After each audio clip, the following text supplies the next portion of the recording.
Good evening. My name is Bill Neeland, and I am the board president of World Wisdom's Project. And along with Lori Goodham and Linda Joyce, we are leading tonight's program. Thank you for being here tonight. We warmly welcome you to our third event of the 2021 World Wisdom's Project series. Tonight, the presentation is entitled, What Do You Do What? Spiritual Practice in Time of Crisis, Part 2. Part 1 was held last November, where we had 4 panelists from different faith practices and beliefs. Tonight, we have 5 panelists from different traditions and faith beliefs: Indigenous, Quaker, Hindu, Buddhist, and Christian. 2020 and the first part of 2021 have certainly been marked by one crisis after another. We chose our themes very carefully this past summer because we were beginning to realize that these kinds of moments, while extremely tragic, can often offer insights into how peoples and societies could change for the better.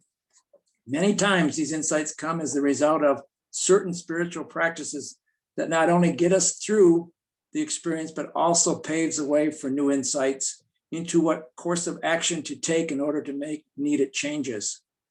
Think of how many of us noticed early on in the COVID times the unequal statistics pain of COVID befalling minority communities. Maybe that happened because we were leading somewhat more quiet, reflective, stay-at-home lives then. Thus, in the spirit of our World Wisdom Project mission to discover where we dwell in common, we wanted to feature voices from various community members who could share the many practices available here in Northern Colorado. This sharing could then possibly sustain, refresh you, the attendees, for whatever the future might bring. Please visit our website for a list of other upcoming events. Before we move into tonight's presentation, I would like to underscore a few things. First, this event and many other WWP events are offered at no required cost to all attendees. This reflects our desire to create spaces that are accessible for all to attend. However, as a 501c3 nonprofit organization, we rely on the generosity of donors to support our work and help us advance our mission and vision in Northern Colorado. These events do require money to be produced. If you're able to make a donation of any size, please click on the link in the chat section. It will allow you to securely make an online donation. If you would like to write a check, there's also directions on where to send it. Please remember, as a nonprofit, donation to WWP are tax deductible. To our past, current, and future donors, we relay a huge thank you. You are helping to ensure our continuation beyond this year. Secondly, exactly 1 week from tonight, Thursday, March 11th, from 7 to 8 p.m., our board members, Rabbi Hillel Kazil, along with Mary McDonald, will be hosting a virtual discussion group along with other WW board members to collectively reflect on tonight's presentation. We hope you can join. The link to join the event will be posted in the chat section. No registration is required. Now I'd like to turn the mic over to Amy, our IT expert. Thanks, Bill. Thank you all so much for being here with us tonight. We've got about 75 people here right now, which is very exciting. Just a couple things. If you've been with us before, you're probably getting the hang of how these online events are working. The first thing I would invite you to do is to go up to the right-hand corner of your Zoom window where you are on this webinar. And if you're not already, I would recommend that you switch your view to speaker view. Then you'll be able to focus on each of our panelists as they're giving their presentation. And then when we get to the portion of the event where we have some Q&A time and some interaction among the panelists, if you want to go back up to that same spot and switch to gallery view so you can see all our panelists on your screen at once, you're welcome to do that. And then also for our Q&A time at the end of the presentations, you should see down in the bottom icon bar of your window that there's a button that says Q&A, and it's got a couple little speech bubbles. And if you click on that, you will have the ability to send a question that will go out to everybody. Everyone on this call will be able to see it publicly.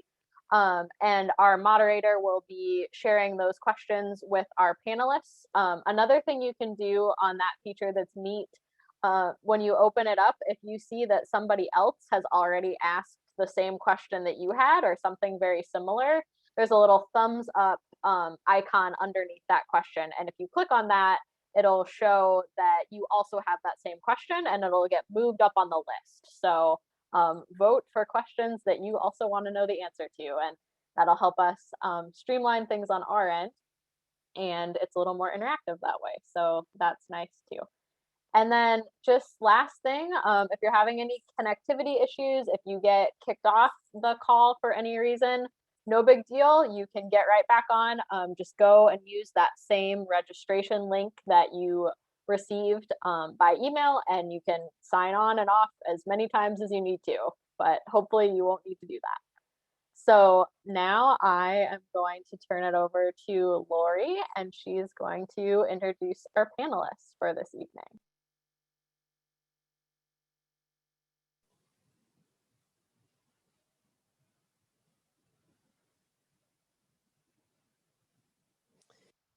It is a delight, an absolute delight to welcome you to this panel and our interaction tonight. I'm really, really looking forward to hearing your wisdom, the wisdom of your traditions.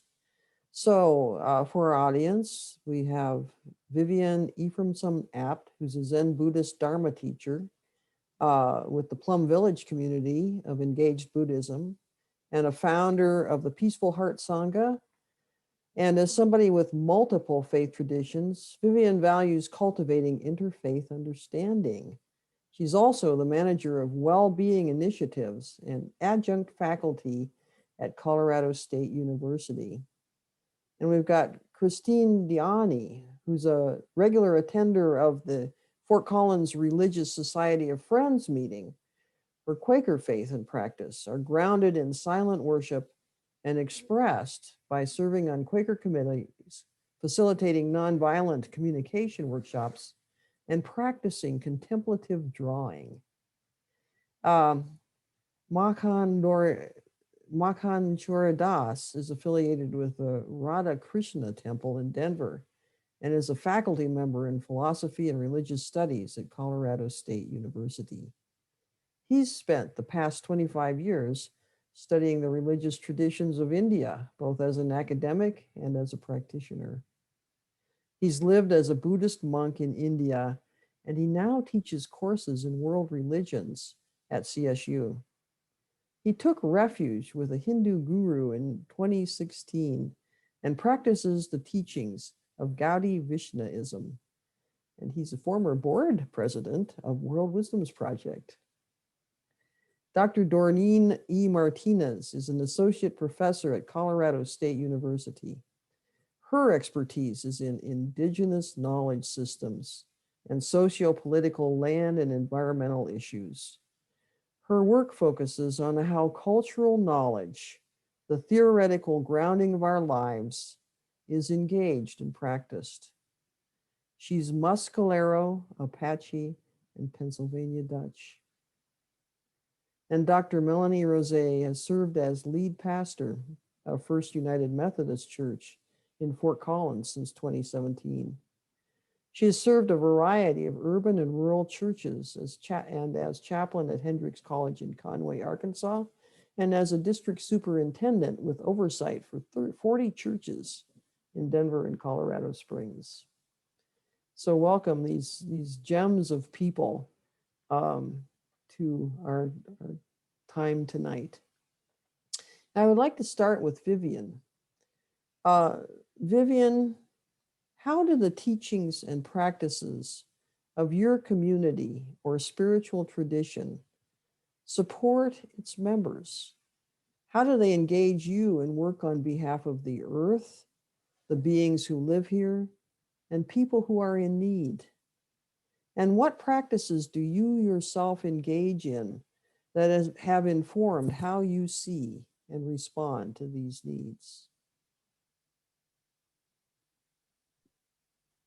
Thank you, Lori. I'm so grateful to be able to be sharing with the World Wisdom Project community tonight.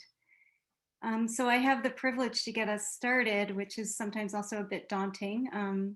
It's my hope that what I share tonight about Thich Nhat Hanh's Zen tradition of engaged Buddhism will give you a taste of how I and my community practice. And I can see that I checked out the participants list, and there's some dear friends that are attending tonight. So just so grateful for everyone being here. So in my tradition, bringing our awareness to the present moment is very important. Perhaps you've been rushing to get here tonight, or you've had a busy day like some of us have had on the panel. So I'd like to invite you to really settle into your seat, to notice that you have a seat underneath you if you are sitting. Maybe some of you are driving if you're on the phone, but just settle in, maybe take a couple of breaths to arrive in this moment if you haven't had a chance to do that yet from where you are sitting.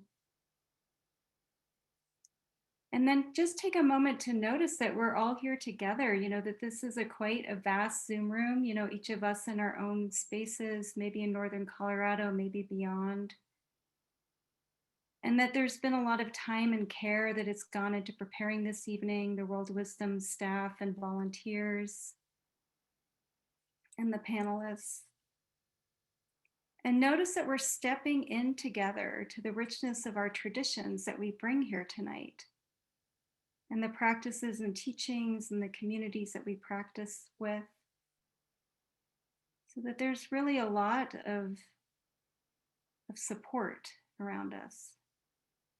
So let's take a moment to appreciate that.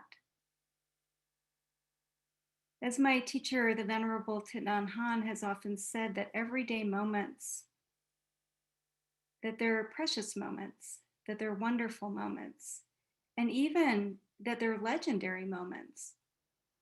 And he often said that in very, very simple moments. What he would lift his tea up and say, this is a legendary moment. And we can bring that aspect of attention and preciousness to everyday moments, when we're waiting for a bus, when we're washing the dishes, when we're texting a friend. So to live with this awareness is an important part of my practice. So Thich Nhat Hanh was deeply impacted by colonization and war in his home country of Vietnam.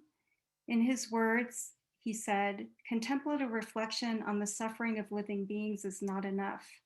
We must help." The Plum Village tradition has its roots in both great turmoil and compassionate action. During the war in Vietnam, Thich Nhat Hanh and his Sangha, his community, helped war victims, organized demonstrations, printed materials, and established the School of Youth for Social Service, which developed self-help villages and rebuilt villages that had been bombed. He wrote that this was dangerous work where one could lose one's life at any moment. And yet, he said, our hearts compelled us to go to the victims. The Plum Village Sangha carries this legacy of compassionate and mindful action forward.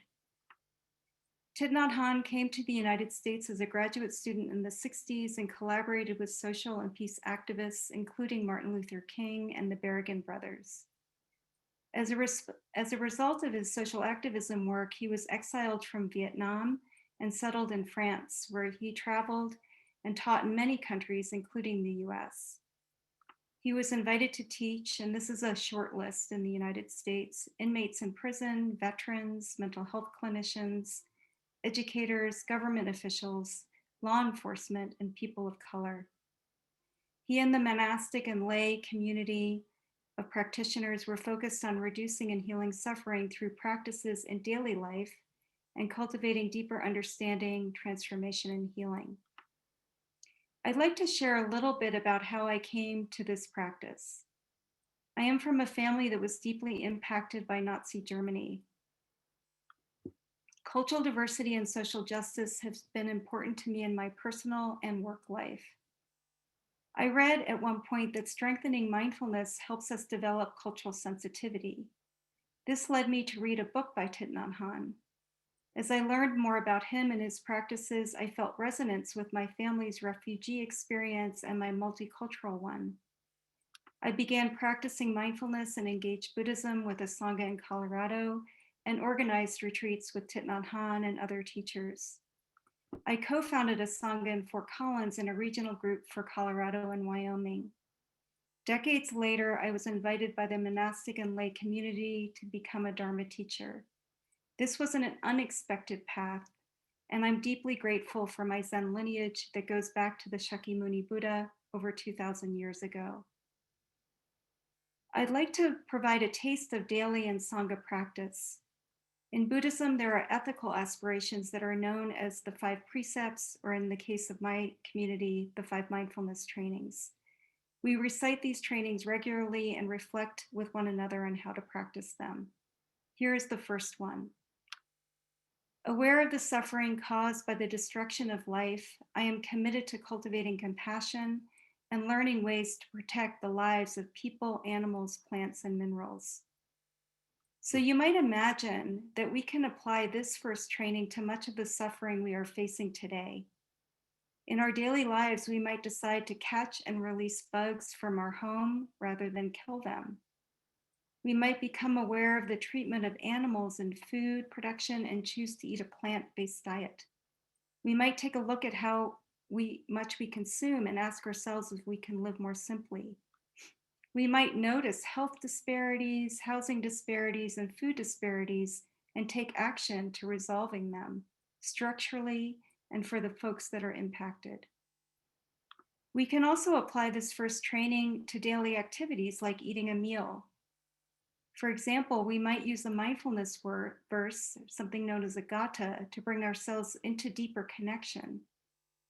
We can take a moment before we eat, look at our food, and really contemplate it. We could say, for example, this gatha: in this food, I see the entire universe supporting my existence. We become aware that this piece of food is full of sunshine, it's full of rain, it's full of earth and the farmer, and all the work that made it possible for us to receive it. We might also be connected to the ancestors, our human ancestors, who at some point figured out that this food was nourishing for us to eat, not poisonous. Moments of mindfulness like this during our everyday life bring us into connection with the lives of people, plants, animals, and minerals, so that we want to cultivate loving and compassionate action and reduce harm and foster well-being for all.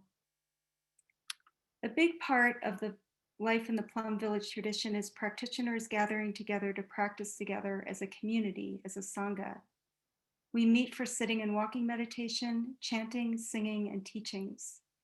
Much of this is done by volunteers, not folks who get paid, like myself. Like many spiritual communities, we share spiritual friendship and our joys and struggles with one another. We also have Sanghas with affinity interests. We are also a global Sangha, and there are retreats and extended practice opportunities for deeper study that lay people and monasteries organize. Last week, Plum Village Monasteries organized a global retreat on social activism. 850 practitioners attended from 65 different countries. There were lay teachers, there were scientists, there were monastic teachers. It was a wide variety. I am about to start teaching a 10-week extended practice on cultural and racial healing with racial affinity groups for 140 from all over North America to actual Central America and Europe. In North America, our Earth Holder Sangha has developed resources for Earth eco-justice. Our Arise Sangha is offering many resources on how to navigate racial and social justice. So that's a brief introduction into the practices of the Plum Village community of engaged Buddhism. Thank you so much for listening. I look forward to sharing more during our Q&A. Thanks so much, Vivian, for sharing with us. I really appreciate it. And next we'd like to invite Christine Diani to respond to these questions. Christine?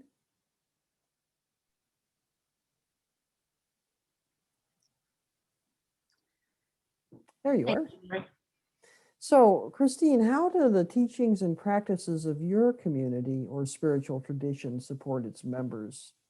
How do they engage you in work on behalf of the earth, the beings who live here, and people who are in need? And what practices do you yourself engage in that have informed how you see and respond to these needs?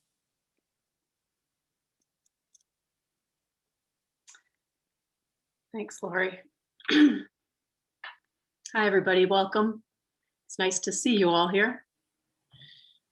Let's just take one moment to pause and let Vivian's words kind of season in a moment of silence.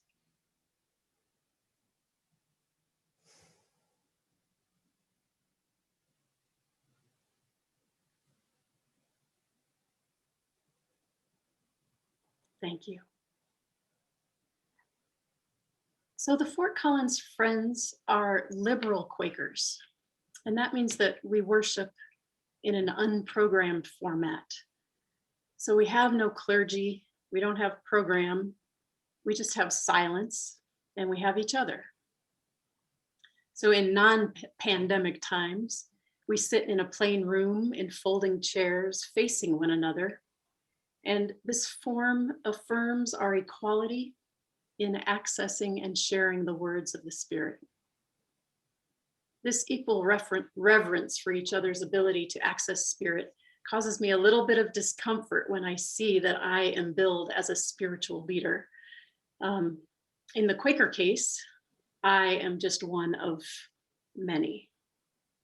So when a person stands and speaks from the Spirit, the rest of us listen. We do not have to agree with that person.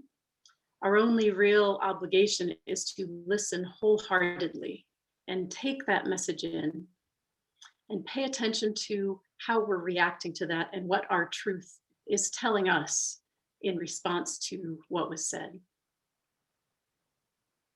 On the occasions when friends experience overlapping messages, we experience that as sort of a deeper wisdom. If nobody speaks, then the hour passes in silence, and that's good too. So friends have no doctrine that tells us that we should worship in a particular way or believe a particular thing like peace and social justice. But we are committed to following the Quaker process.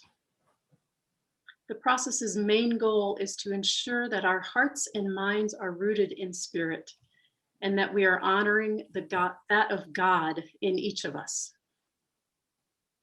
Because the Religious Society of Friends is comprised of people of many faiths, we do not have a common method of centering down, nor do we have a common term for what I like to playfully call twibto, which is that which is bigger and better than ourselves. Instead, we generally call upon the silence when we are in need of reconnecting, and we enlist that silence as often as possible and practical in our gatherings. So our local meeting or congregation is pretty small. We've only got about 40 regular attenders. And so during this pandemic, we've kept an eye on each other through telephone calls and snail mail, as well as of course, Zoom. So our meeting this year has suffered many losses. And because of this, we've sought out each other's company informally, but also formally. So for instance, on Wednesdays now, we've begun a midweek gathering, and it's called worship sharing. And in worship sharing, we take turns listening to one another respond to a thought-provoking question about our spiritual health. So it feels really good to share our deep personal experience, but it also really calls on us to listen. And that is really where the magic lies, is in the listening. Quakers have always self-governed, and we do so by holding a monthly business meeting, which we call Meeting for Worship with a Concern for Business. So as you can tell by the name, the number one concern is the worship, and some business happens as well. In this meeting, we manage our meeting's finances and property and the child and adult education and ministry. But the business meeting serves what I think of as a bridge activity. So it's like a bridge between worship and our daily goings on in our lives. But what we're practicing in this is we're practicing accessing the Spirit while we're doing these mundane tasks and ordinary things. So it's one way that we try to bridge into our daily lives. When I first came to Quakerism, I volunteered in a nonviolent communication program that was taught in prisons, and it was founded by Quakers as well as some community members about 40 years earlier. So much of my understanding of Quakerism was demonstrated in these fun and challenging exercises that we facilitated on the transforming power that pulls us out of our small selves and dives us into our larger self, or the light, or the Christ within. Friends are certainly not alone in being called to let our lives speak.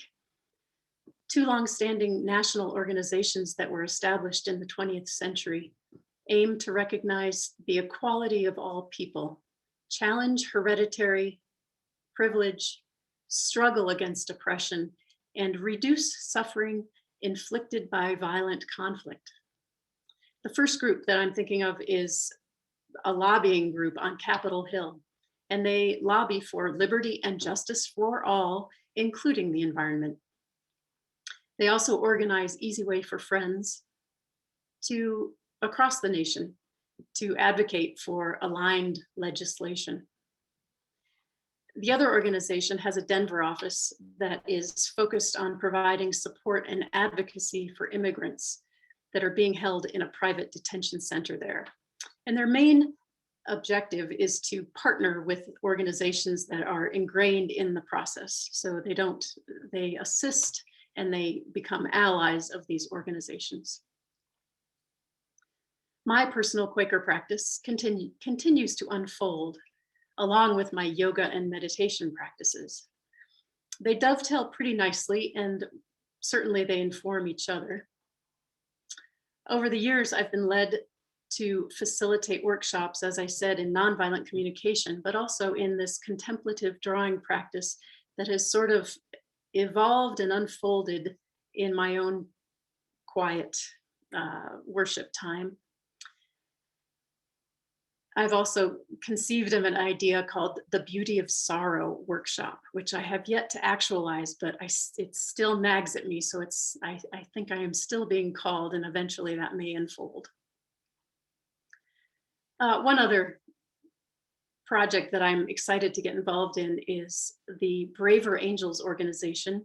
This was started in 2016, and their goal is to soften the political divisiveness by bringing folks from both sides of the political aisle together to openly listen to one another. Okay, let's end with a few take-home messages on Quaker spirituality in times of crisis and in everyday life.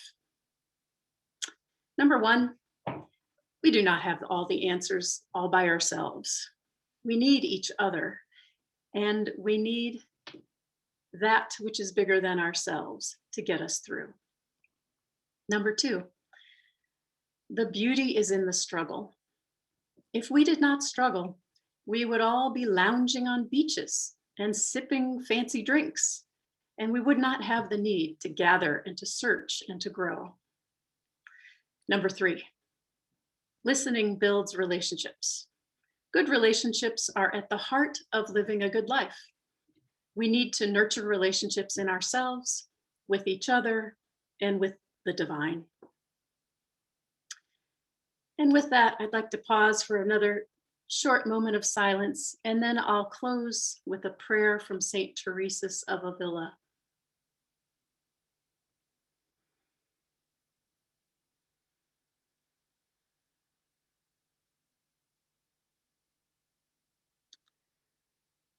There is a secret place a radiant sanctuary. This magnificent refuge is inside you. Enter. Be bold. Be humble. Put away the incense and forget the incantations they taught you. Ask no permission from the authorities. Slip away, close your eyes, and follow your breath to the still place that leads to the invisible path that leads you home. Thank you.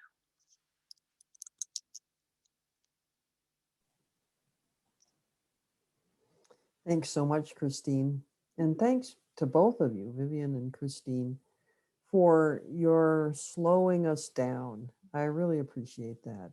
Slowing us down and giving us a chance to really take in your words. I'd like to invite Mac next to share with us. Mac, are you here? Yes, hi, Lori. Hi. So, Mac, how do the teachings and practices of your community or spiritual tradition support its members?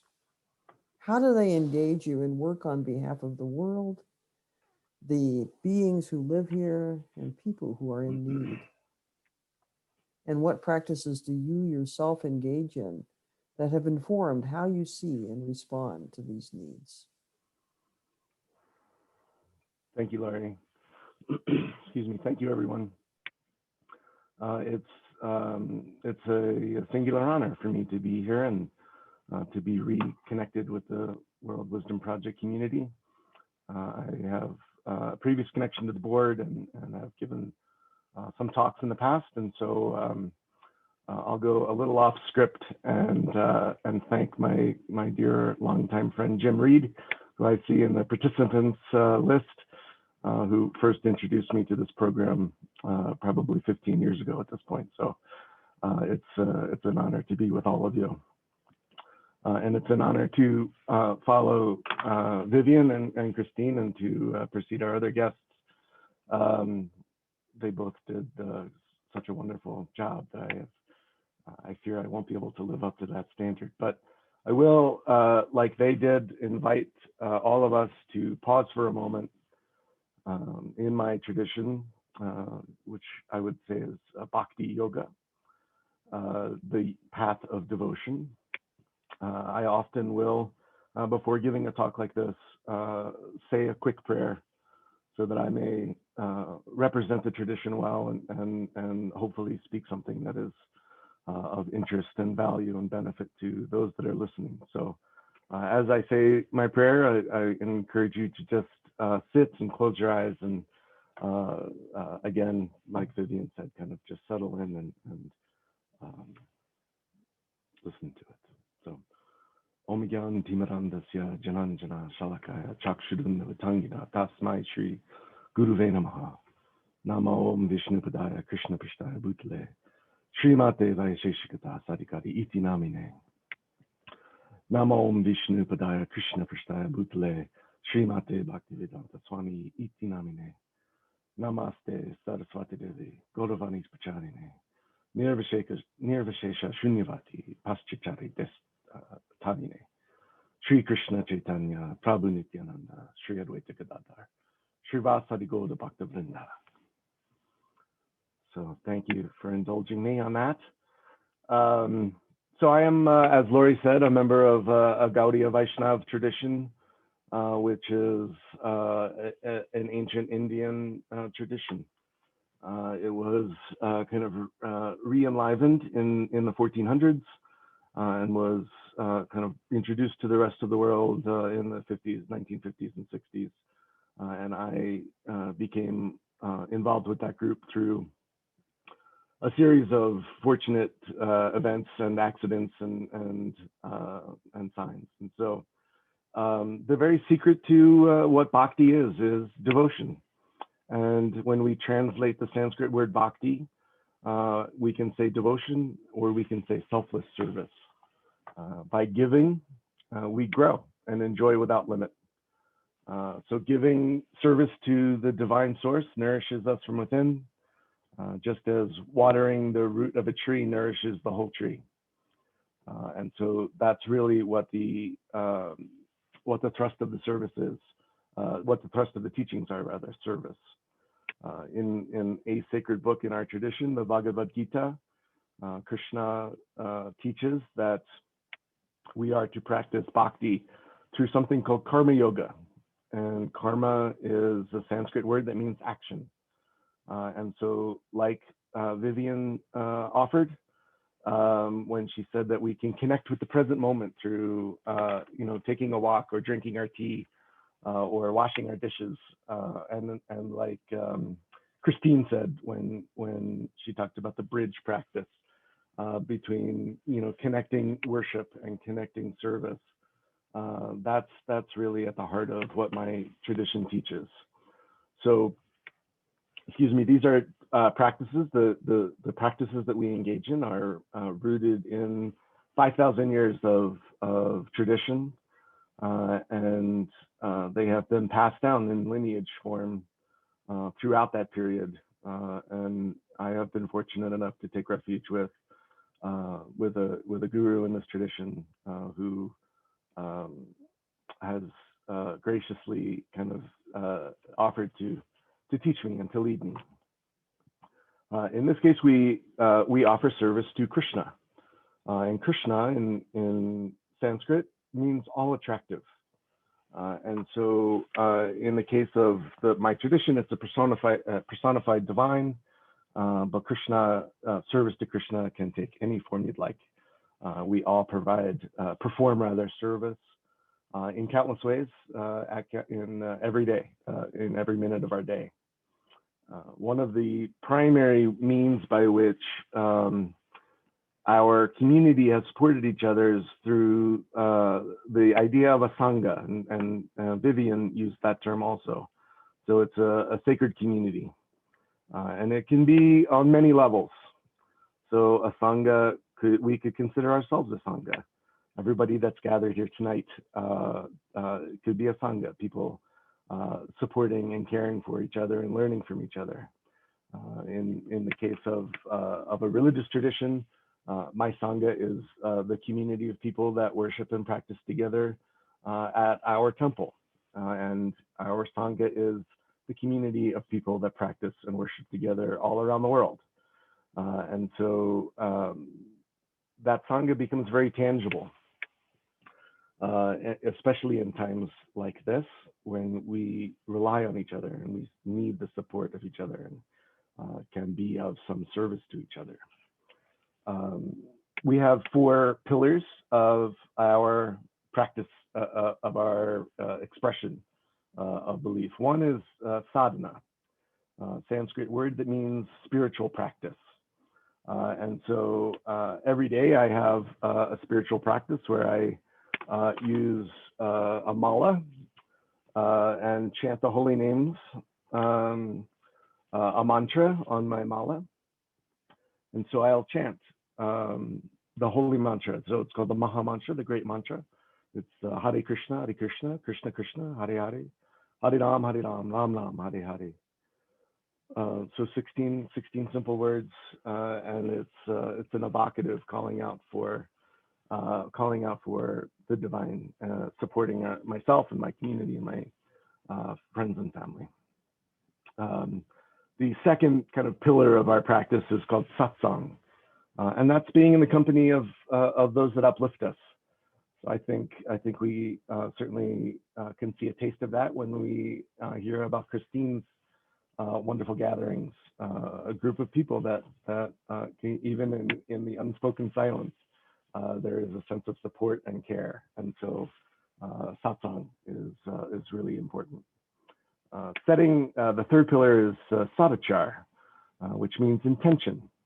And so by engaging in my practice, by studying the texts, I set an intention to be of service, to be a caring and compassionate friend and teacher and husband, and all of the various roles that I play. And then the final one I've already touched on is seva, service to others. And so in my case, as an academic, I try to be of service to my academic community. I try to be of service to the Colorado State University community, but I also try to serve in that same capacity in my spiritual tradition. So helping others to read and engage with and understand and live out the core sacred texts of our tradition. How does this, the second part of the question had to do with how we work on behalf of the earth and the beings that live here and the people that are in need. The founding acharya of the tradition is a gentleman called A.C. Bhaktivedanta Swami Prabhupada, and he often spoke of simple living and high thinking. And he said famously, if we forget the aim of human life and simply take supplies from the Lord for sense gratification and become more and more entangled in material existence, which is not the purpose of creation, certainly we become thieves, and therefore we are punished by the laws of our material nature. So if we recognize that we are in a living system, then we recognize the importance of all of the things in our lives that support us. Vivian mentioned in her talk that when we're eating, a beautiful piece of lettuce, or that we recognize that it's filled with the sunshine and the rain and the care of the gardener and all of what came to give rise to that present moment and to that beautiful creation.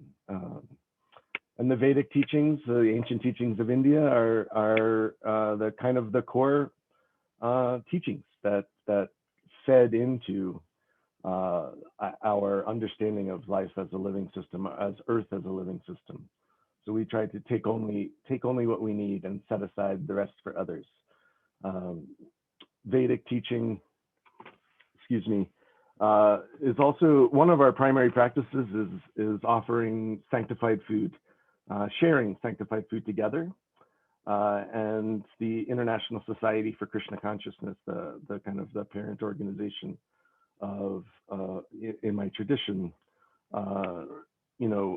serves hundreds of thousands of meals to people in need all over the world, and that's been particularly important during the global pandemic, when kind of the global economy has put people in very compromised positions, and food security is a big concern, and so. The community tries to do the best they can to provide some loving support and care. In terms of other ways that we live in the world, there's a very strong tradition of Vedic ecology, where we look to how we care for the earth, how we live in the system with the earth, how we can limit our impact on the earth. And I'm involved with a program in India called the Govardhan Eco Village, which is a self-sustaining small yoga community in India. Again, yoga, maybe I didn't say this, yoga in the larger, practice-based sense, beyond just what we may think of in the West as a physical exercise-based practice. But in that program, we look at forest ecosystems and water systems and air pollution, recognizing that we can provide for ourselves with what creation has provided for us. We are cosmic people, and one of the primary areas in various parts of the world that the organization focuses on is animal care, and understanding the role of trying to better understand the role of vegetarian, vegetable-based diets in as a counteract of the kind of the devastating impact of the meat industry on our global population. So very simply, I guess I rambled a little bit at the last bit, but every day I practice. Trying to be of service. I am a longtime meditator. So I chant my mala, I meditate, and I study. And so all of these things, I think, are the fundamental teachings that drew me to the tradition, and they are teachings that I think keep me in the tradition. And so thank you for the opportunity to share with you. And I look forward to the question and answer session also. Thank you, everyone. Thanks, Mac. And let's take a minute to take in Mac's words as well. By now, you're probably getting a sense of similarities and differences between our presenters. And it's important that we receive what our folks are giving us, not so much with the idea of attaching ourselves to their way of doing things, but more as a way of beginning to find our own answers to these very same questions. What fits and what doesn't, from our own perspective and in our own tradition.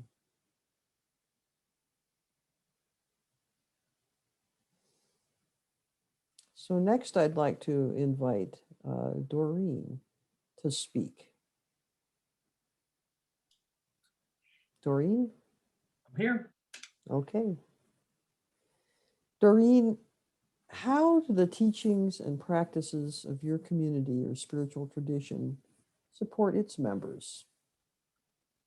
How do they engage you in work on behalf of the earth, the beings who live here, and people who are in need? What practices do you yourself engage in that have informed how you see and respond to these needs?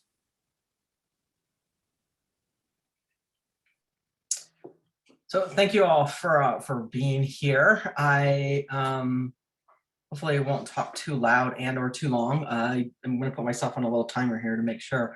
Wonderful in terms of having the group of people here with us tonight. I'm struck a little bit, and so let me start with I'm Muscular Apache. I think Lori introduced us a bit of time ago. So in some ways, and I'm saying this intentionally, I'm giving you an indigenous perspective around particular practices and faith, and I say some ways because in a similar kind of vein of Christina's, like I would never be seen as or be somebody who would say that I'm a leader in that space. And the other reality is the thousands of indigenous peoples and nations across this globe, and there's literally an impossibility of me representing all of those. In some ways, I want to start off in this similar kind of pattern in which a number of our presenters even made reference to maybe pausing, slowing down, giving us moments of silence. I think all of those elements are part of my practice and what I've been taught. Yet what I was struck with at some level is that when I think about my practice, it's louder. I don't know how else to say this. And I'll see if we can share this link, but there's this one song right now that's like my go-to song. I mean, and it's by a tribe called Red, which is the band, and it's literally called the Electric Powwow. And it's very upbeat. It's very pronounced. It's like you're in, for some of you, I don't know where y'all are from or potentially generation ages, but it's like if you're going to like a major dance kind of outing, it's so much alive. And I actually think about that in that space because when I think about my practice, that's the thing that comes to me. It's so alive. It's very vibrant. And I'm going to get into some specifics, but I wanted to start off with there just because I think that it sets us in a particular way about what does it mean to practice. And I struggle even with the idea of, is it religion? Is it faith? Is it spirituality? In many of the spaces that I'm in as an Indigenous person and somebody who does a lot of community work, a lot of community outreach, to research, teaching, I mean, all kinds of projects. you don't hear that language of spirituality, faith, or religion. You're practicing what it means to be your nation. So for me, it's very much what I'm practicing is to be Muscalero, which is a band of the Apache. So we practice that, right? And we do it 24/7, 365 or 364, whatever, and whatever calendar we want to go by, whatever, it's constant. And it's since time immemorial. So there's this way of, I think, locating what does it mean to engage in that practice. But again, I think that by and far people would talk about that practice being the practice of being the human beings. That's in many ways, tribes names translate into like the human beings, the two-leggeds. And that's in some ways an understanding of how we see ourselves in the world as a whole. So again, starting off with, I think that there's something about a vibrancy of our practice. It's a constant 24/7, 365. I think that it happens in a variety of different forms, certainly in what people might think of more quickly, like in ceremony, in prayer. There's specific prayers, there's specific ceremonies, there's specific rituals. There's some specific items that we would use, whether it be sweetgrass or sage or tobacco. But even more than that, I think about our practices, our language, our practices is the regalia, our practices are a good joke, our practices, there's so many other ways in which I think to practice who you are, which is literally the people who believe in a way in which, if anything, you might hear somebody say that we're spiritual beings, not that we practice spirituality, a bit different. I mean, I think it's important to understand that. And I would say that in connecting to the question that Lori asked in terms of the connection to our natural world and others, is that fundamentally most indigenous nations, and again, I can't say all, but many indigenous nations use natural reason or natural law as our guide. And certainly the creator might be something in which we reference. And again, other deities, those actually extend in a lot of different ways.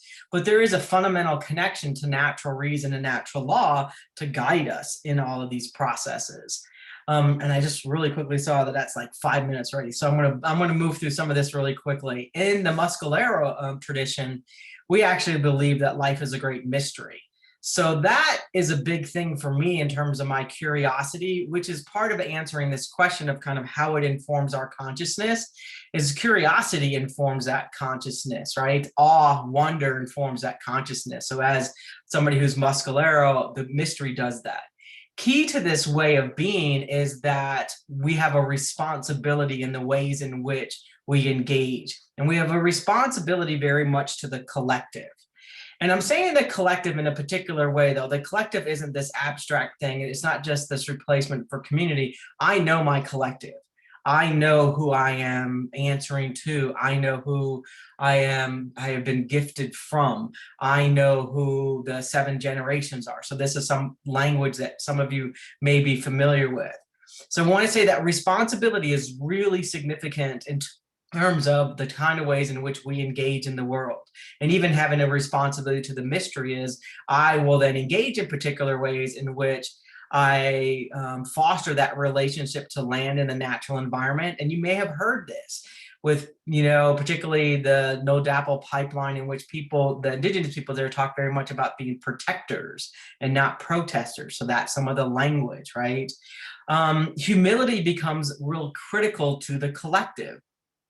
And part of that humility is that we have a responsibility to the gifts that we have been given in our traditions, as much as we have a responsibility to provide ways for others to engage in their gifts or even to learn their gifts. And we might talk about that in a way in which we'll refer to that everybody has a place at the circle, which actually I think other people have mentioned circle kind of connections too. But I want to make sure that we're cognizant of this 24/7 practice. I definitely think it's something that's very alive. I think that, for the Haudenosaunee, which is, again, in the United States, talking to like 574 different nations. And the Haudenosaunee, which is upstate New York, the creator gave them the game of lacrosse. And lacrosse is actually seen as something that is a spiritual practice. I know that others, we have hand games seen as a spiritual practice. Part of humility is also joking and teasing, which is seen literally as a practice because it keeps us connected in different kinds of relationships and our connections to those other things that are very vital to us.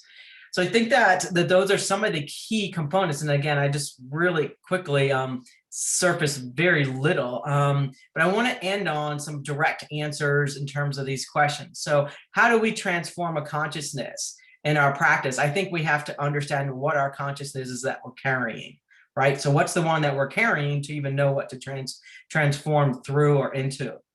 And even as a kind of an example and a joke here is that one of my elders always talks about this consciousness around, people having retreats. And they're like, what are y'all retreating for? It's time to get out there, time to get out there. So I think there's a consciousness kind of example in that. I think how we open our heart is to realize literally how we hold our heart and where is it that it's not open. So there's a kind of an inventory, I think, that answers some of that question. And the second part of the question is like, how do our practices inform our responses to the world? I think that understanding, again, where are our practices within the world? And what I mean by that is that even when I often in this last year have heard people like, oh, we need hope. We need some kind of hope. And I think that we need to realize that for particular populations, hope is a privilege, and that for many people who are in need, they don't have time for hope. They can't wait for others to have the hope to do the things in which we need to act upon. So I think acting, and the ability to act is even a privilege because that means I have the resources to even do that. So how do I tend to those things, right? And even if I'm feeling inadequate in this space, because I know it's something that we as a group had mentioned at one time, is that people may feel inadequate to do something, but the thing that we have to do is still act. We still need to figure out the ways in which we engage and the ways in which we can actually contribute to the kind of world in which we want. And the last thing I'm just going to mention, just because of some of the space that I'm in, but we also have to be careful of not appropriating or exploiting other people's traditions, but hearing the ways in which we seek to practice ours. And if other people appropriate or exploit, it makes it harder for me to practice my tradition. So it's a little piece there, but I'm really conscientious of my time, and I want to make sure that we get to our other presenter, because I think everybody has offered some really wonderful insights and that we have time for our question and answer. So I'll go ahead and end there.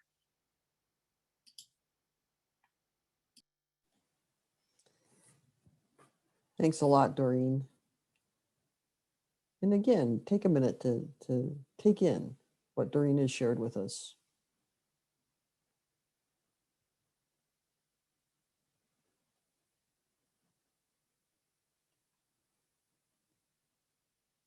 And I'd like to invite Melanie to speak. Melanie, how do the teachings and practices of your community or spiritual tradition support its members?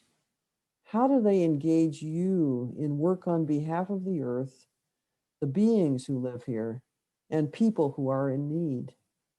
What practices do you yourself engage in that have informed how you see and respond to these needs?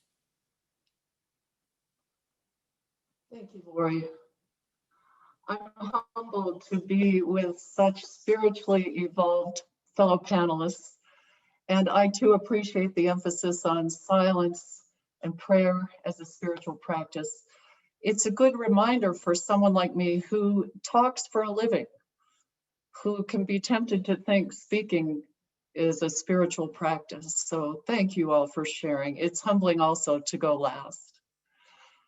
In the progressive Christian tradition, which I represent, we believe that God is best defined by Jesus, but not confined to Jesus.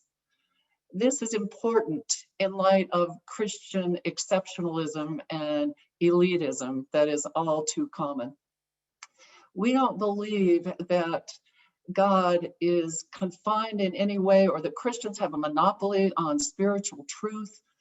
God cannot be limited to any one person, place, or thing. But God for us is best defined by Jesus. Our purpose, we believe, is to look for God, in finding God, to love God, and in loving God, to love all creatures and all creation. This journey inspires us to have compassion toward ourselves, but also toward the most vulnerable and oppressed. I'm really proud of the way my own particular spiritual community, First United Methodist Church of Fort Collins, has opened their hearts during the multiple crises of this very challenging year. The practices sustaining and transforming our community right now are these. First of all, worship. We offer worship each week on our website, and the response has been gratifying. We've reached people all over the world. We've connected as we come together virtually each week for music and prayer and inspiration to expand our consciousness, to connect, to remember that we are loved and we are called to care for each other, all sentient beings, and our fragile world. Second, faith formation. We offer a diverse array of opportunities to build community and stimulate thought, to stimulate open minds. Some of the studies we've engaged in recently are studying the books White Fragility, Jesus and John Wayne, How White Evangelicals Corrupted a Faith and Fractured a Nation, and Just Policing, which we had last night. We offer a broad variety of these educational opportunities to nurture connection and awareness and inspiration. Third is contemplative prayer. If religion is what people do with their solitude, as William Temple and William James suggested, then Jesus demonstrated that it's in the solitary places where we not only find God, but the peace and inner strength to deal with whatever life sends our way. Jesus exemplified contemplation more than he taught it. He regularly went to a silent, solitary place to be alone with God. It's there that we can rest in ultimate meaning. Remember that we are souls encased in fragile bodies. Empty ourselves and consider where we need to be transformed and healed. But it's not only about us, the contemplative prayer and meditation. It's about lifting to the light other people and the needs of the world. Some in our church are highly evolved in this practice, and they regularly lift up many, many people and many situations to the healing light of God. Care for the suffering is a spiritual practice for us as well. There's a deep connection within our tradition between contemplation and action, personal faith and social justice. It's both spiritual growth and deep engagement with the needs of the world. Jesus modeled this rhythm of contemplation and action and engagement. We Methodists call it a practical theology, in which belief in God results in tangible care for the suffering and the oppressed. That is a spiritual practice. In that spirit, our community has been able to do things that make us very, very proud, although pride is one of the 7 deadly sins. But we were able to refurbish a neighborhood right near our church that it had become very unsafe for our neighbors. During 2020, we helped build a habitat house for a single mom who grew up in our church. Our kids' closet has given free clothes to over 2,000 kids and their families. We serve the homeless and hungry. And as you all know, such practices enrich those who give more than those who receive. Our post-pandemic emphasis will be on healing and recovery to look at wholeness and well-being for mind, body, and soul. Now, the second question is harder for me. I'd rather talk about my congregation all day long. They are amazing. But talking about my own spiritual practices is a little bit harder.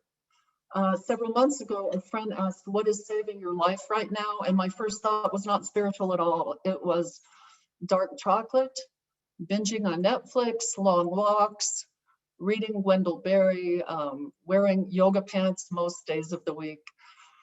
You know, historically, Christians have practiced sacrifice, but it's been a year of Lenten sacrifice, actually. And so I'm not doing that much right now. But for me, it's the mindfulness, prayer, meditation that has been most helpful for me in times of crisis, including this one. Remembering the holy presence which guides us, which loves us. In the last year, I have limped along with my own struggles, quite frankly. And it's just been very challenging trying to be a visionary spiritual leader in a pandemic, feeling helpless in the face of racial injustice and climate disaster, increasing division, and a punishing political season. I've been forced to my knees some days, forced to relinquish my illusion of control, give up my world management program, stop overthinking, and it's humbling. Franciscan priest, Father Richard Ruhr. I've not always maintained a contemplative mind or compassionate heart, but I keep returning. And I think it's the returning that matters. Returning to a God who never gives up on us, returning to a community of people who, through worship and study and service, are trying to do better and be better and love better and serve better. Returning to God and community reminds us to let go of attachments to self, to unhook from the noise and distraction of consumer culture, to hang on to what matters most. Not have enough just being in your life, the doing will kill you. I believe that the beauty of the spiritual life is found in continually being called out of our trances.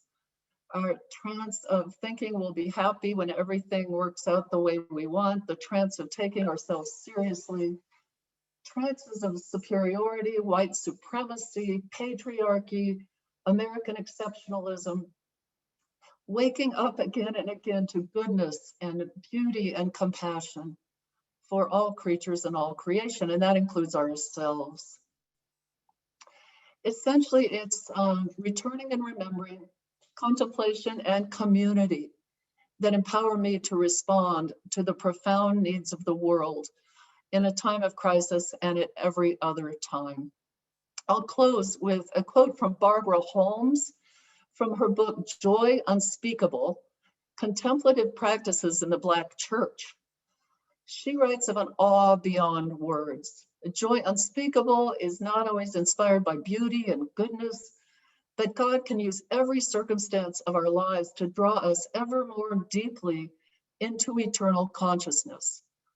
Barbara writes this: we are not headed toward a single goal, we are on a pilgrimage toward the true center of our own hearts. It is in this place of prayerful repose that joy unspeakable erupts. My heartfelt wish for every soul joining us tonight is that you will know such joy. You will know such love, that you will be lifted up on eagle's wings and shine like the sun. Bless you all, and thank you so much for joining us tonight.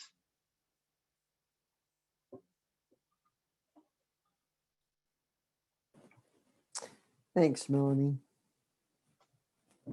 And now it's time for all our panelists to come on and have a conversation together. One of the things that I wondered for all of you is what struck you in one another's presentations as each of you were speaking. What did you think about as commonalities and differences? And one of the things that came to me was this interplay between community and the individual, solitude and community, the collective, as you say, Doreen, which for you means something very specific, and a knowledge and connection that goes back generations. and the community that each one of you has talked about, heritage, and combining that with your sense of solitude and individual practice. So that was the thing that struck me. What struck you? What are you thinking here? Christine, go ahead. I realized that there's a term in sociology that some researchers are groupers and some are splitters. And I'm a grouper. And all that means is that I see the commonalities far more clearly than I see differences. And I get in trouble sometimes because I say, oh, we have so much in common. And I honestly feel that with all of you guys on the panel. But the one that really resonates is Melanie's, the returning to God and community is what matters, because I think of in our business meeting, in our meeting for worship, we always go back to the silence, and especially when there's conflict, like in the meeting, when someone is speaking too much or kind of pressing too hard on an issue and not letting in enough silence. We literally, like anyone in the group can call for silence and say, let's just take a moment of silence. And we don't beat the person up, we just pause. And so that was lovely. Thank you, Melanie. Mac. I'll also celebrate with Doreen. I think the Bhakti tradition is also very loud, with lots of very elaborate dancing and kirtan and singing and chanting. And so I was delighted that you reminded us of that spirituality is not always in the quiet, that it is out in the community, making noise when we need to make noise, both as a spiritual practice, but also because we need to make noise to address what's the state of our world today.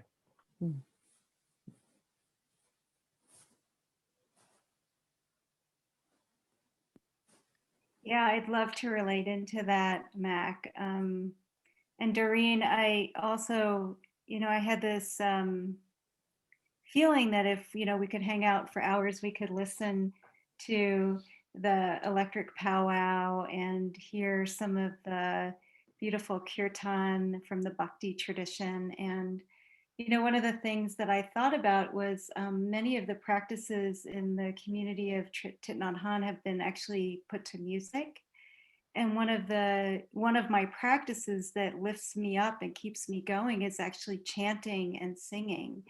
And every morning I am with this group of folks that are chanting and singing and dedicating the Avalokiteshvara chant, which is a chant to the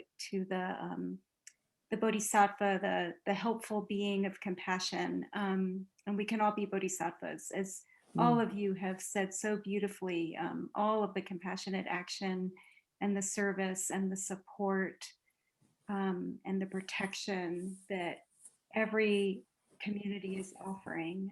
It's just so incredible, that energy. So yeah, so the chanting and then sending these well wishes out with that chant is so important. And I'm also reminded in this time of isolation that sound is actually touch. I once heard that on a Science Friday, if we're going to things that lift us up like Netflix and dark chocolate. So yeah, once on a Science Friday, I heard somebody describe that sound waves land on your ear and it vibrates your eardrum, and that's actually like touch. And so since I've heard that, chanting and singing has had a different experience for me. It feels like this great big hug that we're offering to one another. So I'll stop there, but that's some of what I got from our group. Lovely. Lovely. Just gonna kind of continue on that thread more than not necessarily pointing out, because like the vibrations are just so significant. And I think that in some ways, for me, it reminds me so much of the natural world. And I think that that's a way, like even, you know, with so much of the, you know, indigenous music too, is like there's certain beats where it's like heartbeat, like there is. And it's not like, not thought of as person heartbeat. It's literally thought of Mother Earth heartbeat, you know, and I think of songs as birds. And I think of that vibration that even happens like if you're standing next to a stream or something, right? Or even thunder and the vibration of that, right?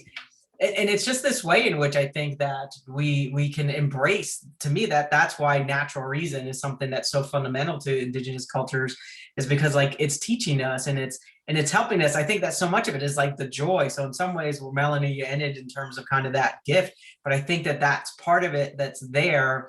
And if anything, we're just trying to clear up all the debris and violence and all this other stuff that prevents, you know, the everyday kind of ways in which we can access it, and or that we have damaged it. But I don't know, there was something about it's striking because I used that electric power, and again I almost played it for you, but it's kind of loud. But I used it to start off my Native American history class because I was like, no, this is what it means, you know. So I just, and I also think that in part and I do think that at some level this wove into a number of things y'all were speaking about, is that there's a way in which everybody's talking about practice, and I think that in some ways it's really hard for us to practice if we're not connected. So there's something about, like, it's not about just this kind of this stripping of it. It's not a sterilization of practice. It's very much an engagement to practice. I don't know. I thought about that too in terms of all the different ways in which, you know, that sound, vibration, sensory experience happens. So. You know I've that, had this, go ahead, I've Melanie. had this image tonight that we're all going up various paths toward the very same summit. And I'd like to, we're in common, bad differences. And I just appreciate all of you very much. I was just going to say that that image of being touched by sound makes me realize why it is that I've been so excited by hearing the sound of the Martian rover Perseverance, you know, that they sent back this soundtrack from Mars. I was like, oh, wow. And I couldn't figure out quite why, because it's just this little wind noise, you know, and you have to get rid of the sound of the rover before you can even hear the wind. But why that was so powerful to me. And I think what you're talking about, that being touched by sound, is partly what it is for me. And as you were saying, Doreen, that connection with the natural world, in this case, worlds, it's just incredible. So I've got a couple of questions from the audience, and audience, please feel free to send in your questions via the chat, and we will we'll address them.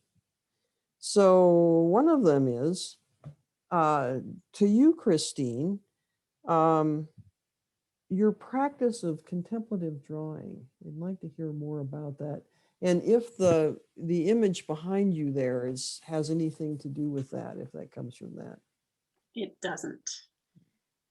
I wish I had a tool, but several years ago, I was asked to lead one of the World Wisdom Project's workshops with another artist. And what we did in that was sort of the beginning of a formalized system that I developed. But the beginning of it all started when I was a professor at CSU, and I was trying to figure out if I should quit my job.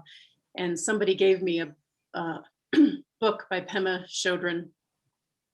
And I took that book into my basement and I started reading it, and I got maybe 3 sentences in and I had to set it aside because it was so powerful. And I started drawing with my opposite hand. And what I found myself doing was undoing, kind of trying to free myself of pros and cons and all these lists of options to try to figure out if I should stay in my job or not.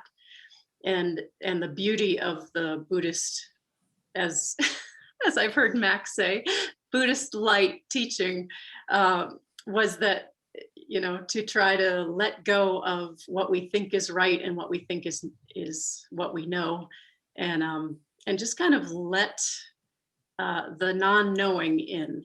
Mm. And so in teaching that,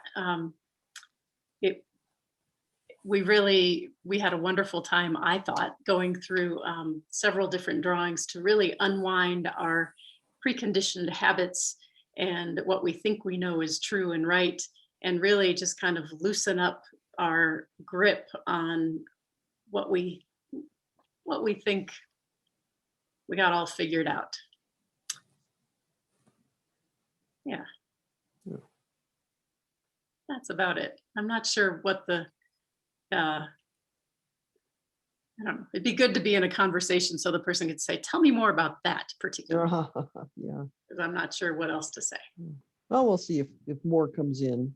Yeah. Another question for everybody is there's a quote: "Contemplation is the soil from which activism grows." Do you have any thoughts on that?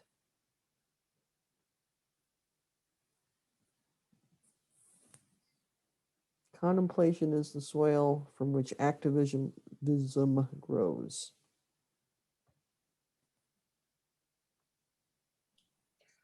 I can take a wing at it and start it. I guess in part, I'm heavily engaged in a lot of social justice, environmental justice, economic justice projects, Buffalo Restoration Project, all kinds of stuff. And I think that there's some of this might be literally like depends on your tradition kind of stuff. There's a part of me that is concerned because I think that there are a number of these issues, right, that we actually do need action. And I don't mean blindly, but I don't know how we change a number of the things that we need to change.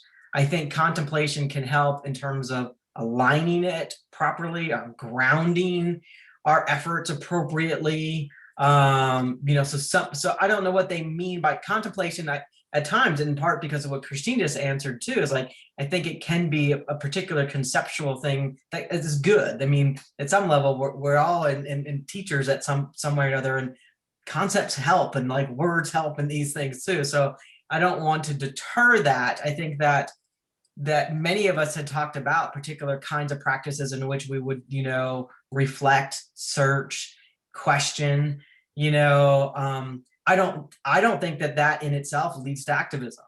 I think that there needs to be some other kind of, whether in my traditions, it's responsibility, which is also probably where I end up advocating for action, not quickly, because I've seen a lot of messes and a lot of violence, not quickly, but absent of action, I get lost tremendously, because again, the responsibility, again, to the collective, to the natural world, to our seventh generations, our futures. I mean, there's so many things there. So I would struggle with that. And again, that maybe open it up a little bit more in terms of what other people might think about that. I think, sure, it has the opportunity to do some pretty good, I want to say like soil augmentation or something, with the ground that we're actually working on or operating from.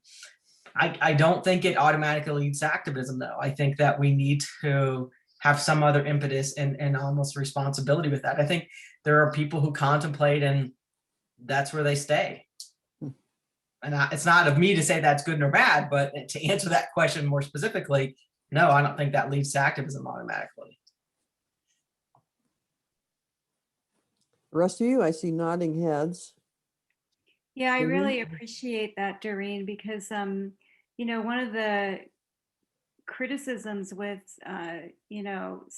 like spiritual appropriation is we take contemplative practice, but we don't attach ethics to it, or care for the world, or non-harming or non-stealing, or some of the natural laws that you spoke about that we could probably also point to in many traditions. And when we're assessing things, like you spoke so beautifully about, when we're talking about opening our heart, we have to assess where our heart is, and I think some of that contemplation around action is important, but it's also important to know what are we aspiring to? You know, really, what is the aspiration? So, and I think that in, you know, all the traditions that, you know, our spiritual traditions, there are aspirations, there's some clear aspirations, but sometimes we forget about those. And so that aspiration gives us some, you know, direction, whether it's we have collective responsibility, we have elders who guide us, we have ways of thinking about non-harming, not taking things that are not ours, you know, mindful communication, whatever it might be. So I just want to say that I really appreciate this question because it really does ask, what is the soil and what is the star? What's the star? What's giving us that direction? What is the North Star? So I like that image. Yeah. Christine?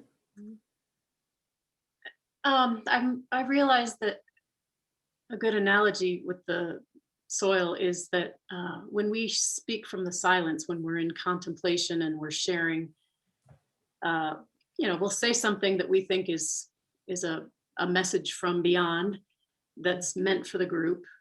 And really that's just a seed. So that is the seed that's scattered. And it might just stay there for hundreds of years. It may not go anywhere. Or somebody else might pick up and a couple of messages later might say something that's related to it. Or it might come up again in coffee hour afterwards, or it might take more of a life in conversations that then turn into something that's proposed at the business meeting and then become a new committee or a new initiative. But it's a slow process of nurturing and watering, and you know, maybe the sunlight might hit it, it might go fallow for a while, but in the end it's really a discernment process that's that causes that seed of contemplation to turn into something more. Hmm. Hmm.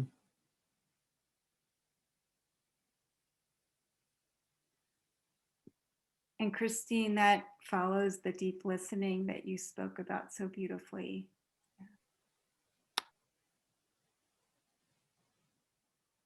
And it also makes of everyone a spiritual teacher, which is kind of neat.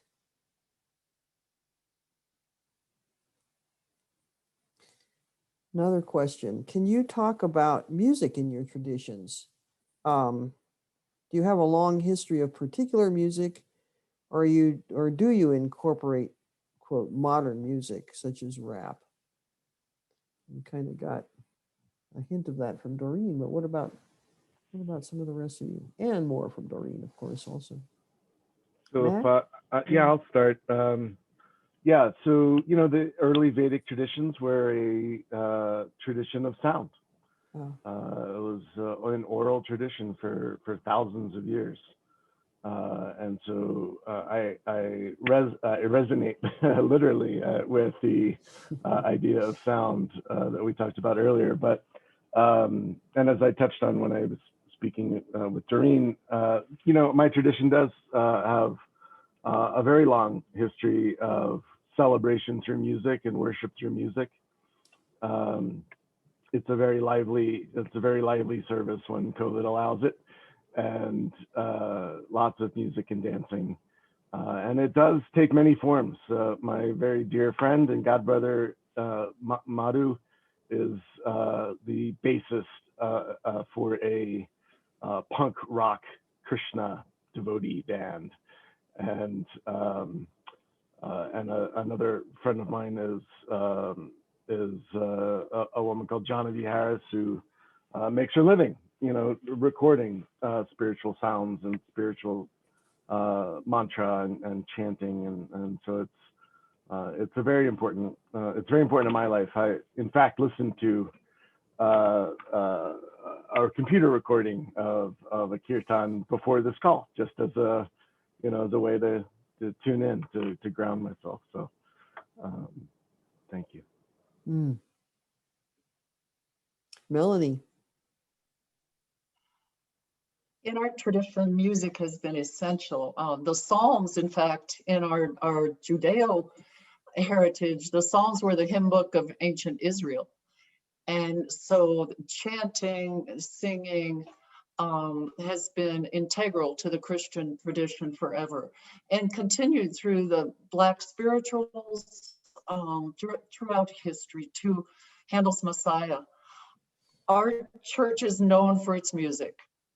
And I've had people tell me, have the audacity to tell me with our only online presence the last year, that they love to fast forward through the sermon because the music is so outstanding. But it really is. We host events for the community often and have a pretty magnificent organ, but music is an essential spiritual practice for us and always has been, even in the Jewish tradition as well. I just want to just quickly, Christine's going to come, but just their offerings too. You know, I think that it's not just about what we're doing amongst ourselves, but they definitely are seen as offerings in many indigenous traditions. Christine, go ahead. When Quakerism was founded, it was one of its basic ideas was simplicity and, you know, what we think of as austerity, dressing in gray clothing and no music, no dancing, but it is a revelatory tradition. So that is no longer the case. Tell everybody, please, because it's a terrible misconception.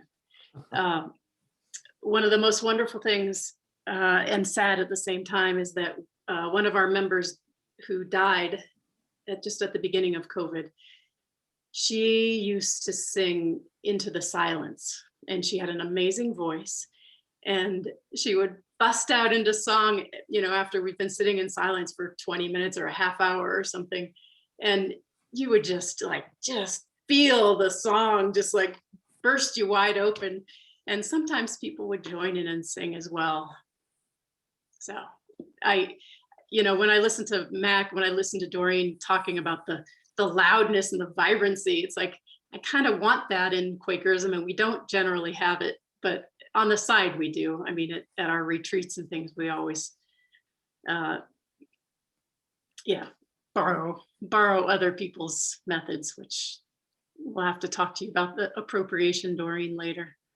I'll bring a crew to the next meeting, Christine. That'd be awesome. And I'll add that in the Zen tradition of Thich Nhat Hanh, there's a lot of songs that have been developed and written to remember things like Gata practice. You know, so whether it's breathing in, I calm my body; breathing out, I smile. So they're put to songs, and so that you can remember it. And that's how the monastics actually remember all the gatas that they learn in monastic life. And then also the teachings are put to songs. So the Heart Sutra, the Discourse on Love, you know, all these teachings are put to song.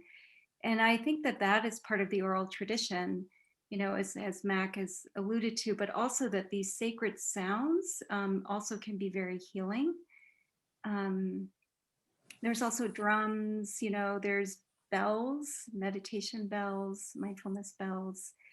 So in some ways it's silent, but it's also not so silent. And I also want to share that when, you know, when we're working with suffering, you know, music can be very, very healing. So when I'm facilitating a 10-week, you know, practice around cultural and racial healing, music medicine is part of it.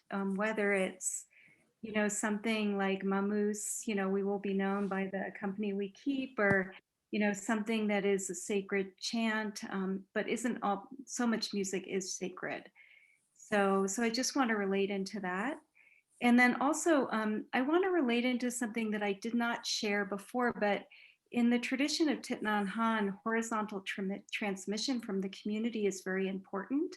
You know, it's not all like elder to or teacher to students or to folks that are newer, but it's also recognizing that we all have something to offer to one another through the living of our experience and the transformation of our suffering and the cultivation of joy. And so when we sit together and share experience, we're all teaching one another. So very similar to what you described in the Quaker tradition, Christine. So, and beginners have a lot to teach us, and young people. And so anyway, so just to, and a flower and a stone, you know, whatever it is, so that there's all teachers as we engage in our experiences with one another. That kind of something you said in there is a segue to the next question, which is listening to all of you, hospice is a spiritual practice. Your thoughts on that?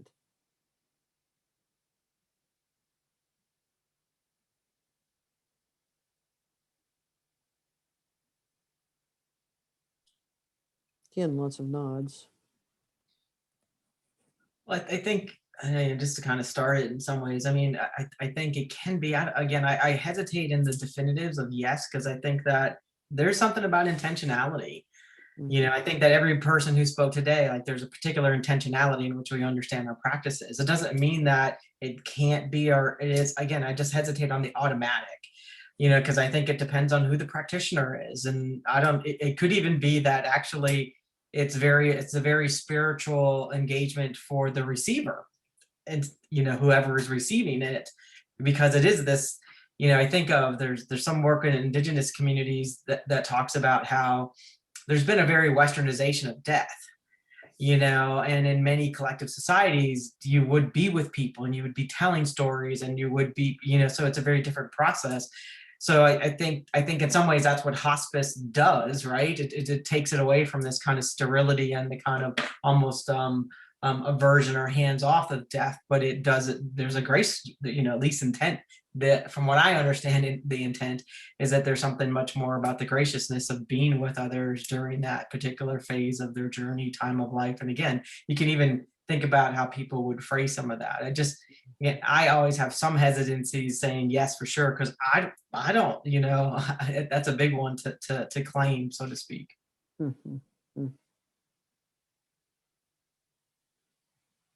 Yeah, good point. Yeah, so I don't know if it's hospice that's a spiritual practice, or if it's the question of when we're experiencing grief and loss, when we're experiencing the ending of something, whether it's a human life, whatever it might be, that there's so much transformation in that practice. And I think, Melanie, you referred to this year as like, we're, you know, it's like brings us to our knees, right? So that there's these moments in our life that are rich for us to really be with, that part of our experience is going to be loss. And how do we practice with that? And you know, in my tradition, there is some very intentional practices around loss, you know, actually, you know, reflecting on that we're of the nature to grow old, that we're of the nature to die, we're of the nature to go to become ill, we're of the nature to lose everyone and everything that is dear to us, and that our actions are only true possessions. They're the ground upon which we stand. And so this is an example of a deep reflection that when we do it, we start to get very clear around, you know, how are we going to actually be with this? How do we not have an aversion to losing things and to losing people and to losing our life, and for our hair growing gray and our teeth changing and our faces changing? You know, these are all incredible practices that can connect us to our human experience and one another. So I really appreciate that question, and I know that I didn't take it to hospice, but that's how I practice with it. Yeah. Another topic entirely: how do dreams fit into your spiritual practice? And has there been any connection to our current time of crisis and dreams? that people within your faith community have had?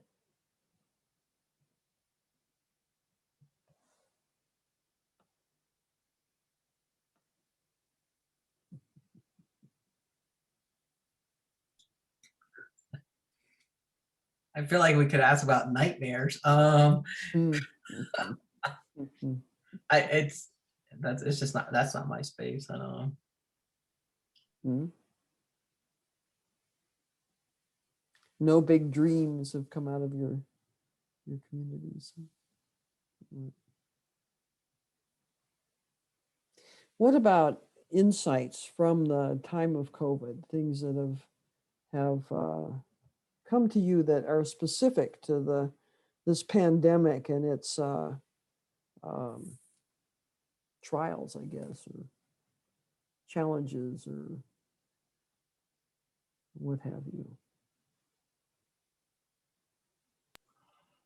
Well, at the risk of stating the very obvious, it's just the renewed appreciation of people, gatherings, concerts, restaurants, all the things that we so easily took for granted before.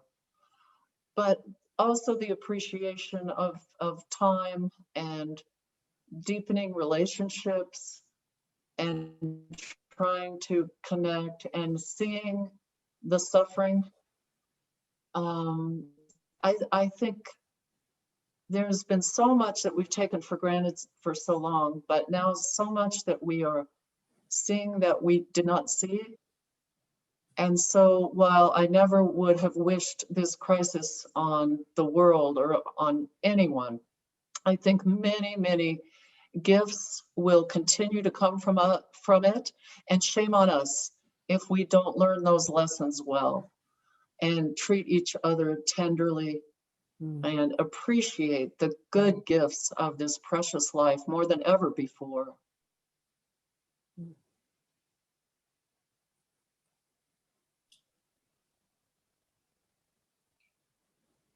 I was just trying to make sure nobody else was looking to go. I don't want to talk too much.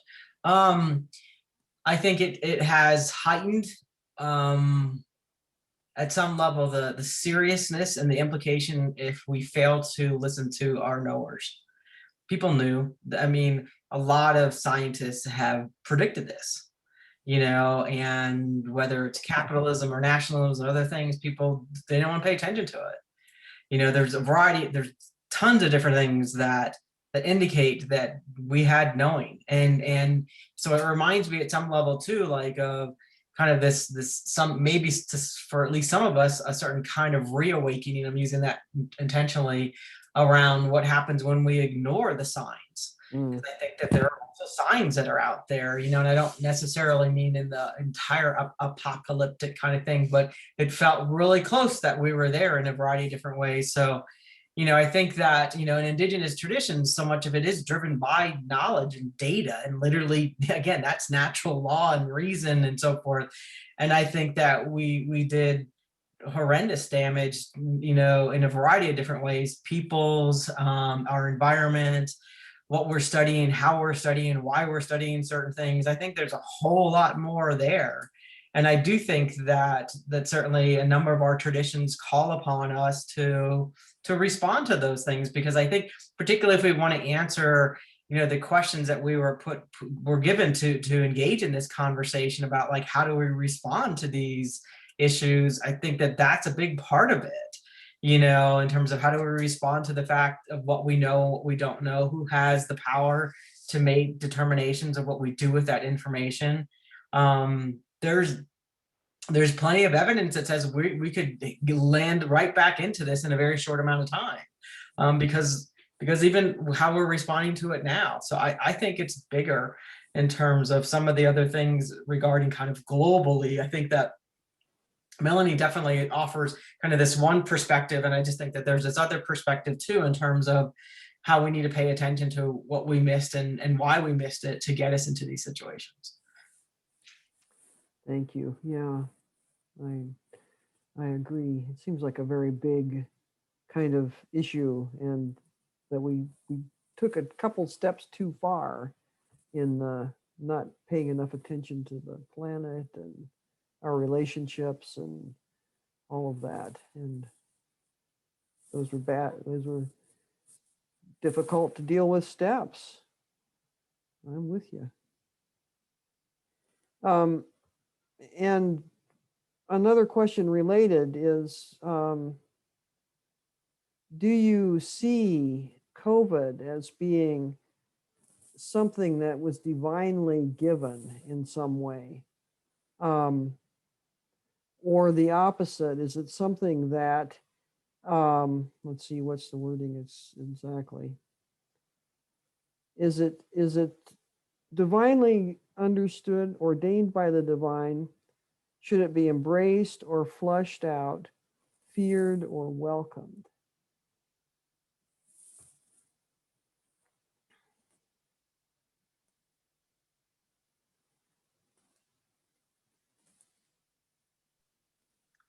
So I'm hesitating to respond to these because I don't feel like I have a Quaker answer.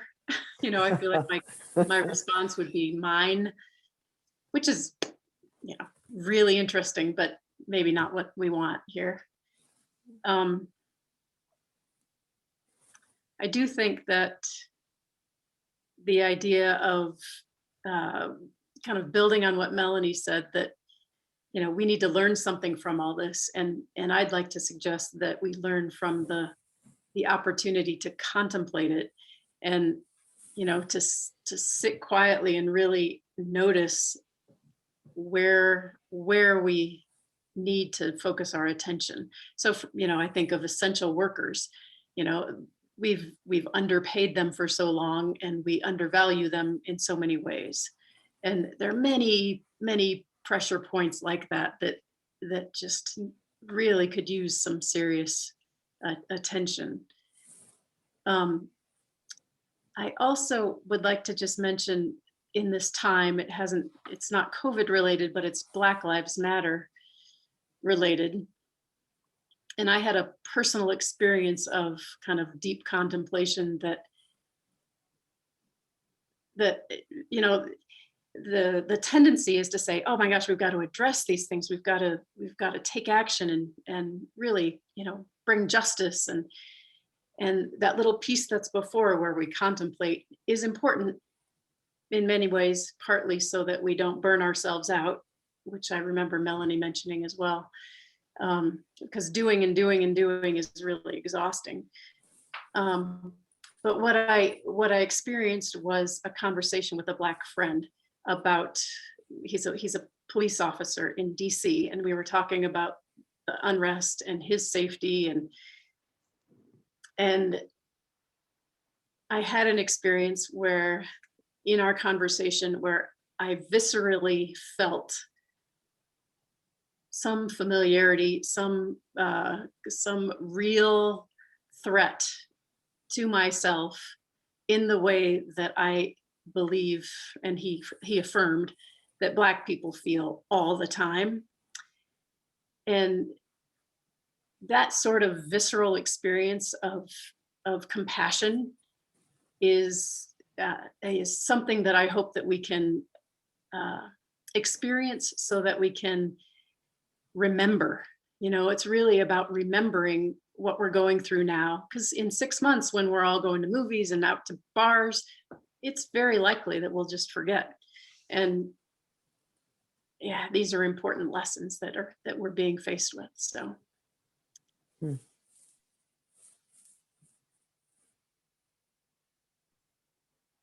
I'd just like to briefly address that piece of the question. Was COVID divinely ordained? I just, from my perspective, and again, progressive Christian tradition, unequivocally, absolutely no. And I know there's a history there. I mean, some fundamentalist Christians talked about AIDS as God's wrath upon gay people, which you've heard this kind of thinking in disastrous situations, or that you know, someone sinned and so they got cancer. But I resist that kind of thinking with every fiber of my being. The divine spirit, the presence that binds us and loves us, suffers when we suffer. When any sentient being suffers, I do believe God's heart is the first heart to break. And God doesn't cause these things. And I choose to believe God does not control them. And the whole matter of God's role in the face of suffering is Christian. There's a branch of Christian theology called theodicy, God's role in suffering. And is God limited in love or limited in power?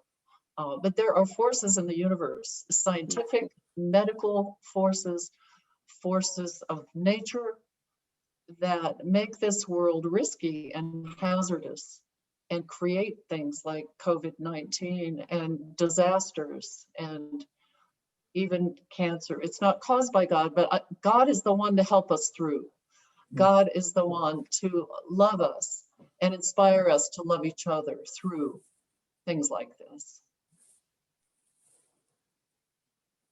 Other thoughts? So what I'm noticing that's arising for me is, and I also appreciate, Christine, what you said about, differentiating maybe a personal perspective from the traditions that we're trying to just like show how from like my Zen tradition, we might think about the impact of COVID. And so a couple of things that arise for me is that, there's a lot of causes and conditions that result in a pandemic that are out of our control, right? Pandemics are going to happen. We're going to get viruses. This is sort of like what happens. But what is more for me to practice with, with the ethics that I practice with, is the differential impact of that pandemic, depending on who we are, where we live, what our social class is, what our identities are, what the disparities are. And if we look globally, we can see very clearly that the pandemic has also landed in certain places more severely than in others. And this is a lot about the ways in which we have been conditioned to believe, to act, and to think about these things. So, so this is actually, for me, the practice is what is going on, and how do I practice with that suffering? How do I practice with the disparity? How do I even practice with the fact that myself as a white-bodied person with certain other identities that are more marginalized, so I have empathy, from my own lived experience in my family of what it means to be, in genocidal situations and in situations where the environment is not kind or never will be kind, or maybe it's a gendered experience, whatever it is that we can tap into, where we can have an ability to say, this is what's going on, and start to really go, this is suffering, and what can we do to transform it, including how do we actually not turn ourselves away from it, and develop some muscle for it, so that we can actually stay in the game and address it. So I think that that's what arises for me around practice, from thinking about it, being contemplative about it, developing a muscle for it, and engaging.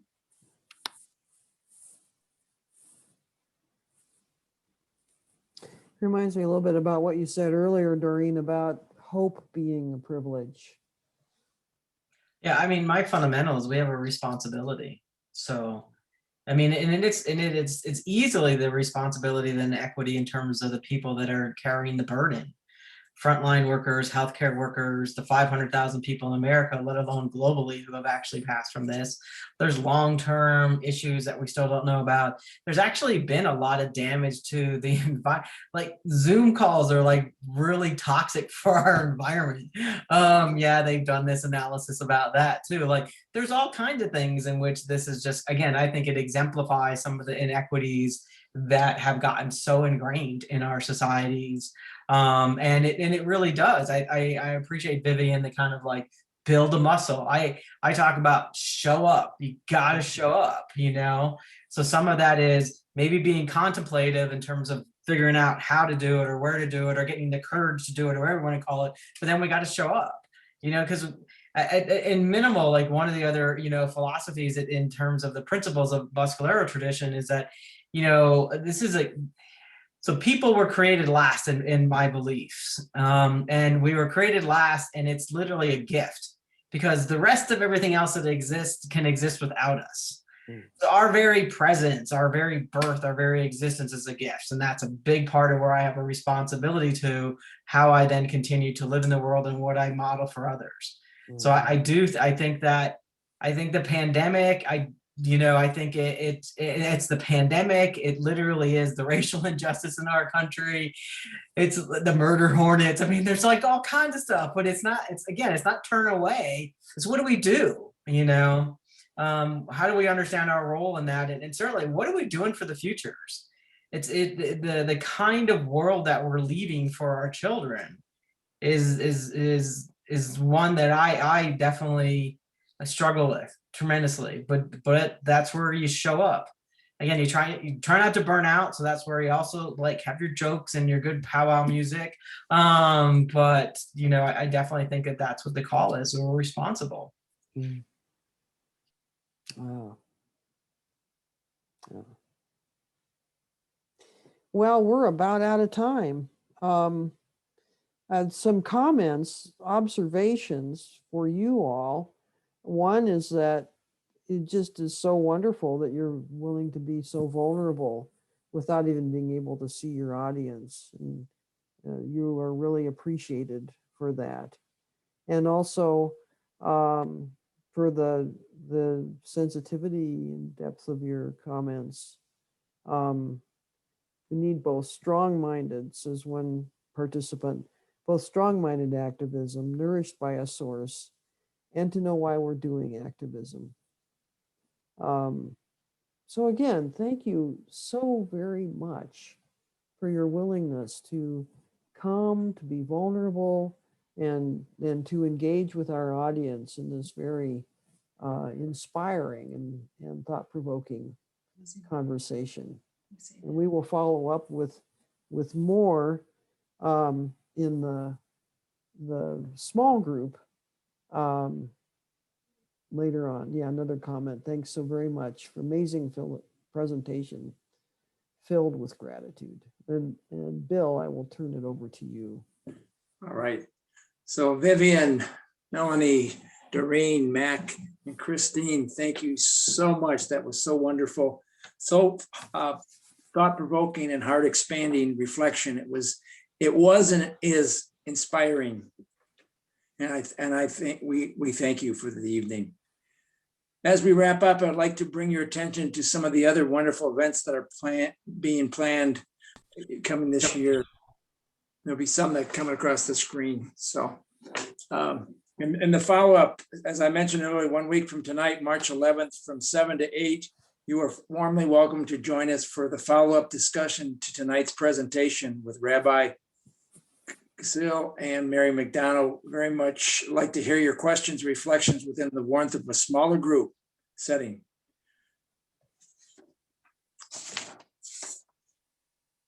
Upcoming event to close out our year on April 25th with an event rescheduled for March of 2020 because of COVID is the Awe, Ethics, and River Conservation. Will feature the reflections of CSU professors Kirk Fausch and Katie McShane. And please don't forget to consider supporting the efforts at World Wisdom Project. As I said earlier, we are totally dependent on your generosity for our long-term survival.